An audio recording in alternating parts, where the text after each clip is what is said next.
Badan Anggaran DPRD DKI Jakarta menilai badan usaha milik daerah belum memiliki jurus jitu untuk mengantisipasi potensi resesi ekonomi. Perlu sinergitas kerja antara BUMD untuk menjamin ketersediaan pangan dengan tujuan menjaga stabilitas harga. Anggota Badan Anggaran DPRD DKI Jakarta, Farazandi Fidinansyah di Grand Cempaka Bogor, Jawa Barat, Rabu 2 November 2022 mengatakan, Perumda Dharma Jaya, Perumda Pasar Jaya, dan PT Food Station Cipinang Jaya harus memiliki program kerja di tahun 2023 untuk dijadikan pedoman antisipatif ketika resesi ekonomi benar-benar menerjang Jakarta.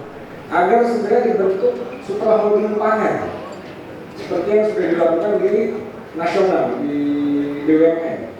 Ini marwah masing-masing BUMD pangan itu harus dikembalikan lagi, Bu. Pasar Jaya terhadap distribusi dan etalase penjualan, Dharma Jaya ini terhadap kebutuhan pangan hewani, dan Food Station terhadap kebutuhan pangan processing. Nah, ini dikembalikan lagi, diatur sehingga punya kerangka kerja yang jelas, Bu. Ini serius, Bu, karena 2023 kita betul-betul harus mengantisipasi resesi, tolong dipikirkan kembali. Hal senada juga diungkap anggota Badan Anggaran, Gembong Warsono. Ia meminta ketiga BUMD ini segera mempersiapkan program jitu untuk memperkuat ketahanan pangan Jakarta. Tolong dibuat skenario yang besar soal kedaulatan pangan kita, bukan hanya sekedar ketahanan pangan, tapi kedaulatan pangan. Daulat dengan tahan berbeda, Pak. Derajatnya lebih tinggi daulat. Tolong dibuat konsep yang besar, 3 BUMD ini buat konsep bersama-sama agar kedaulatan pangan DKI Jakarta bisa lebih kuat. Di kesempatan yang sama, Direktur Utama PD Dharma Jaya, Raditya Endra Budiman menjelaskan, pihaknya telah mengusulkan permohonan PMD sebesar 50 miliar rupiah untuk mengantisipasi resesi.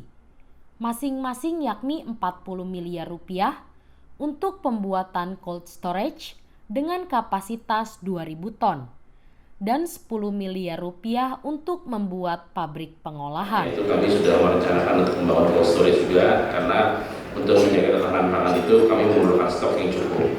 Dan untuk memenuhi stok itu kami juga kembali melakukan kerjasama tidak hanya impor, walaupun sebagian besar masih melalui impor, tapi juga kami sudah menyerap produk-produk dari lokal.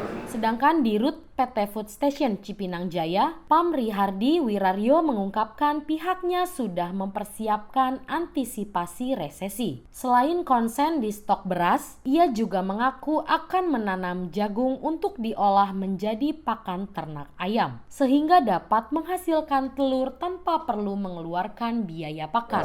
Insya Allah tahun depan kami mulai melakukan budidaya tanam jagung, karena ini menjadi bagian dari ekosistem ketahanan pangan, yaitu jagung yang kami tanam, terus kemudian setelah kami olah, kami suplai ke pabrik pakan ternak, terus kemudian dari pakan ternak kami melakukan buyback, terus kemudian kami berikan kepada peternak ayam petelur, terus kemudian telurnya kami melakukan buyback. Jadi dengan membuat ekosistem ketahanan pangan tersebut diharapkan ketersediaan pasokan pangan untuk DKI Jakarta akan tetap stabil dan harganya tetap terkendali. Humas Sekretariat DPRD DKI melaporkan.